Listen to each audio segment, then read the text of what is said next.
নমস্কার বন্ধুরা, আজকে আমি বানিয়ে দেখাবো জিলাপি। তার জন্য এরকম বাটি 2 বাটি ময়দা নিচ্ছি। যার যতটা দরকার, আমার 2 বাটি নিচ্ছি আমি, বেশি করে 1 বাটিও নিয়ে করা যাবে। এরকম 2 বাটি নিচ্ছি। আর টক দই নেব,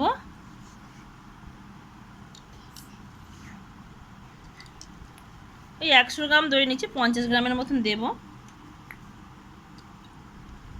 আর এখানে বেকিং সোডা দিচ্ছি হাফ চামচ, আর দিচ্ছি ঘি।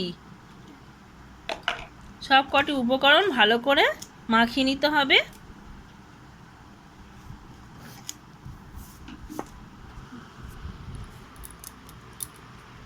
সামান্য একটু লবণ দিয়ে দিচ্ছি, দিয়ে ভালো করে চটকে চটকে মাখিয়ে নেব। এবারে আমি অল্প অল্প করে জল দিয়ে এটাকে একটা স্মুথ ব্যাটার তৈরি করে নেব। একসঙ্গে বেশি দেওয়ার দরকার নেই, অল্প অল্প করে দিতে হবে। একদম ঠান্ডা জল, মানে রুম টেম্পারেচারে যেই জল থাকে সেই জলই দিতে হবে, কোনো গরম বা খুব ঠান্ডা জল না। এরকম ফেটিয়ে ফেটিয়ে ভালো করে স্মুথ একটা ব্যাটার তৈরি করতে হবে। এই ব্যাটারটাই মেন।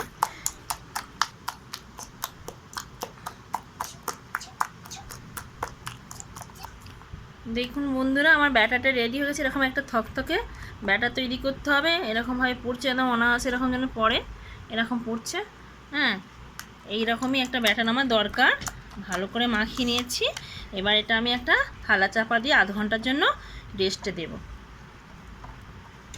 এরকম একটা থালা চাপা দিয়ে রেস্টে দেব। এবার আমি চিনির ব্যাটারটা তৈরি করে নেব। এই যে 2 বাটি চিনি দেব, এরকম বাটির দিয়ে দিলাম।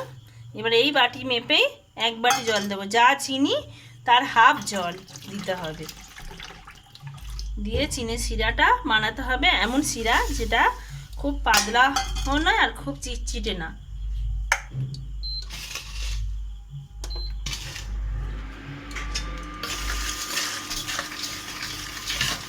শুধু একটা বড় বেশি চিনি কটা গলে গেলেই আমি এটা বন্ধ করে দেব।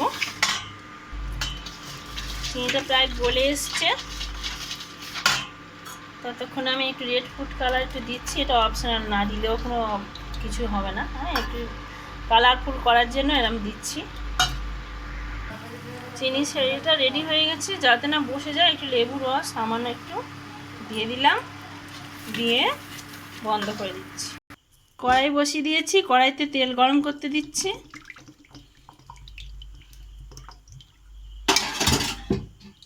এবার ব্যাটারটাকে এরকম একটা কাগজে ভরে নেবো। সামনে মুখটা কেটে নিচ্ছি ছোটো করে, নিয়ে আর বানাবো। বানিয়ে নেওয়া হয়ে গেছে, এবার আমি ছাড়বো।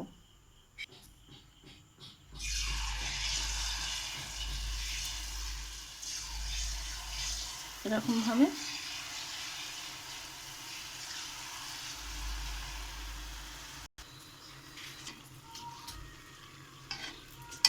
শেপগুলো ভালো হয়নি, কিন্তু মচমচে হচ্ছে।